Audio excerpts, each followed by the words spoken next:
Hello guys, welcome back to our channel. Episode ആരംഭിക്കുമ്പോൾ കാണിക്കുന്നത്, എന്താ വിശാൽ, നിനക്കെന്നോട് ഇഷ്ടമില്ലേ?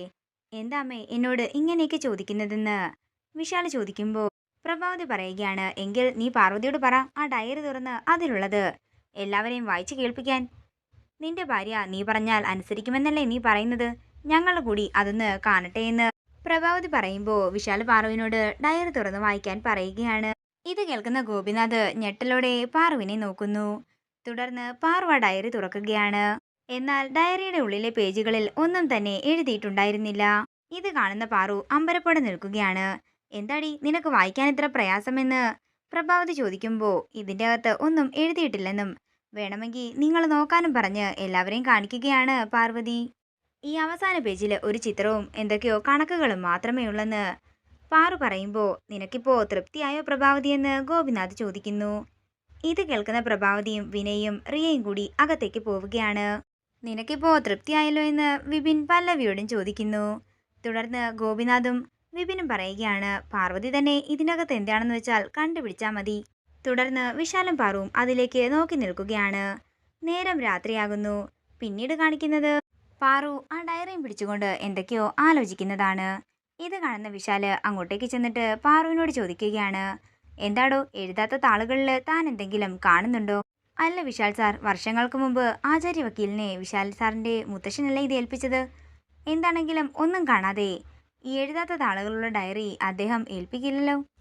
ഇതിൻ്റെ അകത്ത് എന്താണെങ്കിലും ഞാനത് കണ്ടെത്തിയിരിക്കുമെന്ന് പാറു പറയുമ്പോൾ വിശാല് പറയുകയാണ്, അതൊക്കെ പിന്നീടാകാം. തന്നെ ഇന്ന് അമ്മ ഒരു ഉത്തരവാദിത്തം ഏൽപ്പിച്ചിരിക്കുകയല്ലേ. താൻ പോയി വിപിൻ്റെയും പല്ലവിയുടെയും മണിയറ ഒരുക്കിയിട്ട് പെട്ടെന്ന് വാ. തന്നെ ആരും വഴക്കു പറയുന്നത് കേൾക്കുന്നത് എനിക്കിഷ്ടമല്ല. പിന്നീട് കാണിക്കുന്നത് വിപിനെയും പല്ലവിയുമാണ്. സാറ് എന്നും എന്താ ഇങ്ങനെ താമസിച്ചു വരുന്നത്? കാര്യമൊക്കെ എനിക്ക് മനസ്സിലാകുന്നുണ്ട്, പക്ഷേ നാളെ നേരത്തെ വരണം. നാളെ നമ്മുടെ ശാന്തി മുഹൂർത്തമാണെന്ന് പല്ലവി പറയുമ്പോൾ വിപിൻ പറയുകയാണ്, ഞാൻ ഇതിന് മറുപടി രാവിലെ തന്നെ തന്നതല്ലേ. ഈ അടുത്ത കാലത്തൊന്നും നമ്മുടെ ശാന്തി മുഹൂർത്തം നടക്കാനേ പോകുന്നില്ല. പെണ്ണൊരുമ്പിട്ടാൽ എന്തും നടക്കുമെന്നല്ലേ പറയുന്നത്. അതുകൊണ്ട് എനിക്കറിയാം ഇതൊക്കെ എങ്ങനെ നടത്തിയെടുക്കണമെന്ന് എന്നൊക്കെ പല്ലവി പറയുകയാണ്. നേരം പുലർച്ചെയാകുന്നു. പിന്നീട് കാണിക്കുന്നത് പ്രഭാവതിയും കൂട്ടി റിയ ആത്മാനന്ദ സ്വാമിയുടെ മഠത്തിലെത്തിയിരിക്കുന്നതാണ്. നമ്മൾ എന്താവശ്യപ്പെട്ടാലും സ്വാമി അത് നടത്തിത്തരുമെന്ന് റിയ പറയുമ്പോൾ പ്രഭാവതി പറയുകയാണ്, സത്യമാണോ? ഞാൻ ഇതിനു മുമ്പും പല സ്വാമികളെയും കണ്ടിട്ടുണ്ട്. ആരൊക്കെ പാർവതിയുടെ കൂടെ ഉണ്ടെങ്കിലും ആത്മാനന്ദ സ്വാമിക്ക് അതൊന്നും ഒരു കാര്യവുമില്ല. ആന്റി ആഗ്രഹിക്കുന്നത് പോലെ പാർവതി തന്നെ സ്വത്തുക്കളെല്ലാം ആന്റിക്ക് എഴുതി തരിക തന്നെ ചെയ്യും. അതേസമയം ആത്മാനന്ദ സ്വാമി അങ്ങോട്ടേക്ക് വരികയാണ്. തുടർന്ന് റിയ പ്രഭാവതിയെ അയാൾക്ക് പരിചയപ്പെടുത്തുന്നു. റിയയെല്ലാം എന്നോട് വിശദമായി പറഞ്ഞിട്ടുണ്ട്. എനിക്ക് റിയയെയും റിയയ്ക്ക് എന്നെയും നന്നായി തന്നെ അറിയാം. പാർവതിയെക്കുറിച്ച് ഓർത്ത് പ്രഭാവതി ടെൻഷൻ ആകണ്ട. പാർവതിയെ കൊണ്ട് തന്നെ സ്വത്തുക്കളെല്ലാം പ്രഭാവതിയുടെ പേരിലേക്ക് ഞാൻ എഴുതിച്ചു തരാമെന്ന് സ്വാമി പറയുമ്പോൾ പാർവതിക്ക് ഉദയനൂരമ്മയുടെയും ഗായത്രിയുടെ ആത്മാവിന്റെയും ശക്തിയൊക്കെ ഉള്ളതാണെന്ന് പ്രഭാവതി പറയുന്നു. ആദ്യം ഈ പറഞ്ഞ പാർവതിയെ ഇവിടെ എത്തിക്കാൻ നോക്ക്, ബാക്കി കാര്യങ്ങളെല്ലാം ഞാൻ ഏറ്റു. അവളെ ഇങ്ങോട്ടേക്ക് കൊണ്ടുവരാൻ സാധിക്കുമോ എന്ന് സ്വാമി ചോദിക്കുമ്പോൾ എങ്ങനെയെങ്കിലും ഞാൻ അവളെ കൊണ്ടുവന്നിരിക്കുമെന്ന് പ്രഭാവതി പറയുന്നു.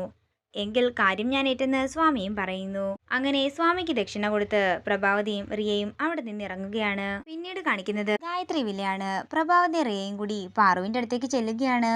അല്ല പാർവതി, ശാന്തി മുഹൂർത്തത്തിന് വേണ്ട ഒരുക്കങ്ങളെല്ലാം നീ ചെയ്തോ എന്ന് പ്രഭാവതി ചോദിക്കുമ്പോൾ ഇല്ലെന്ന് പാറു പറയുന്നു.